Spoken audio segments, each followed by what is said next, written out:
Salut à tous, c'est Jordan de la page Le Frontalier, la page qui t'apprend à réussir ton insertion transfrontalière correctement. Aujourd'hui, on se retrouve dans cette vidéo pour parler de l'Eldorado suisse qu'on peut retrouver tout le temps sur les réseaux. Et mon but à moi est de vous faire comprendre que justement, ce n'est pas forcément un Eldorado et que la Suisse est un marché exigeant sur lequel vous allez devoir vous perfectionner pour pouvoir l'intégrer. À la fin de cette vidéo, vous serez en mesure de comprendre les exigences locales qu'il y a sur le territoire, comprendre réellement les besoins qu'a la Suisse et les recommandations qu'il y a à faire au préalable pour pouvoir démarcher, car oui, ce marché n'est pas fait pour tout le monde et ça, il est important que vous le sachiez. Mais avant de commencer cette vidéo, je vous invite comme d'habitude à laisser un like, un commentaire et un abonnement pour soutenir la chaîne. Et pour ceux qui aimeraient aller plus loin, télécharger le guide CV et visionner la vidéo Les conseils des experts directement en description. Et maintenant, place aux conseils. Pour commencer cette vidéo, il est très important que vous compreniez que la Suisse a un marché du travail ultra exigeant et ultra concurrentiel. Les Suisses attendent du personnel qui soit préparé, du personnel qui soit qualifié et en mesure d'évoluer et de monter ce pays vers le haut. Non, ce marché n'est pas fait pour tout le monde, pas pour tous les candidats qui sont juste là pour venir prendre un salaire. Ce qu'on peut retrouver souvent sur le fait que la Suisse est un Eldorado, c'est souvent il y a 10, 20 ans, à cette époque-là, tout le monde pouvait intégrer ce marché,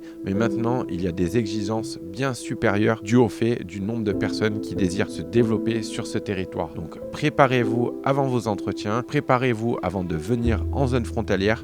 CV, lettre de motivation, LinkedIn, lettre de recommandation, référence, tous ces points vont être primordiaux pour prouver que vous êtes quelqu'un de professionnel, prêt à affronter ce marché concurrentiel et prêt justement à lever ce pays vers le haut. Car oui, si vous êtes juste là pour venir prendre votre salaire, je pense que la Suisse n'aura pas de place pour vous. Également, ce qu'il faut comprendre en deuxième partie, c'est que le coût de la vie en Suisse est très cher. Les restaurants sont beaucoup plus chers qu'en France. Également, quelques activités sont également beaucoup plus chères. Par exemple, Genève et Zurich sont beaucoup plus coûteux que la France. Et également, vous allez avoir le point des assurances maladie que vous allez devoir faire le choix entre la CMU et la Laval, mais ça peut vous revenir entre 150 et 300 francs mensuels. Donc il est important de comprendre que même si vous gagnez plus, vous allez quand même avoir des dépenses supérieures. Oui, cela reste intéressant, mais il faut bien comprendre que oui, vos charges vont augmenter également en même temps que ce salaire. Maintenant, nous allons parler un petit peu plus des règles fiscales. Il est important que vous compreniez que ça va être beaucoup plus complexe que ce que vous avez aujourd'hui. Non, maintenant, si vous travaillez sur le territoire, vous n'aurez pas une déclaration d'imposition faite automatiquement comme on pourrait le retrouver pour les citoyens français où vous avez simplement à vérifier et à signer. Maintenant, vous allez devoir faire une déclaration vous-même car la France ne connaît pas vos revenus sur le territoire et donc vous allez devoir déclarer vous-même de par le formulaire 2047 annexe, le formulaire 2047, le formulaire 2042. On peut avoir le formulaire 2042 AE et également le formulaire 2041 AS.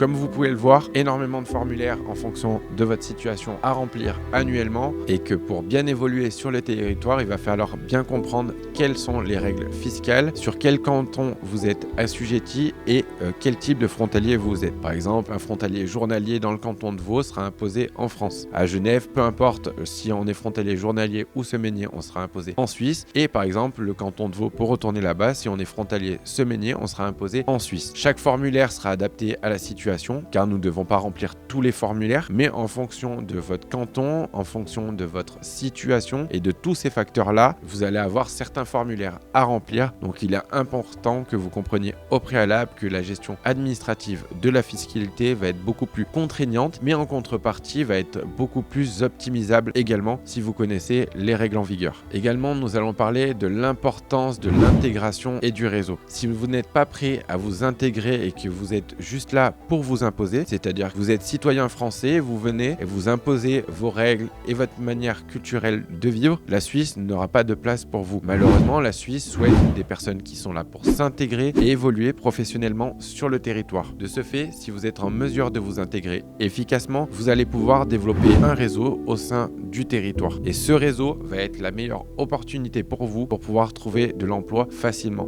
Je dis facilement, simplement du fait que si vous êtes prêt à vous intégrer, les Suisses vont pouvoir vous accueillir souvent à bras ouverts, sauf certains, bien sûr, comme dans tous les pays. Et à ce moment-là, vous allez développer un énorme réseau. Ce réseau va être votre arme fatale pour pouvoir vous épanouir sur le territoire. Simplement du fait qu'on estime à peu près en Suisse qu'il y a à peu près 60% des opportunités d'emploi qui sont disponibles sur le marché secondaire. Et ça, je peux le constater régulièrement simplement du fait de mon réseau, car la plupart des opportunités d'emploi offres que j'ai ne sont même pas encore disponibles sur le marché ou sur les job boards que vous connaissez tous. Donc faites attention, essayez de vous intégrer un maximum, le 70, le 80 en fonction des cantons, le 90, connaître par exemple que la pièce de 5 francs c'est une thune, une serviette chez eux c'est un linge. Essayez de vous imprégner un maximum de cette culture, essayez de réseauter un maximum et de comprendre comment fonctionnent les Suisses, et de ce fait vous serez en mesure de saisir les opportunités qui ne sont pas disponibles pour tous les candidats. Donc la question c'est, la Suisse est-elle vraiment un Eldorado? Et la réponse est non. La Suisse n'est plus un Eldorado, c'est un marché qui attend des candidats qui soient professionnels, qui soient prêts à évoluer et qui soient réellement prêts à s'intégrer. En tout cas, j'espère avoir pu vous guider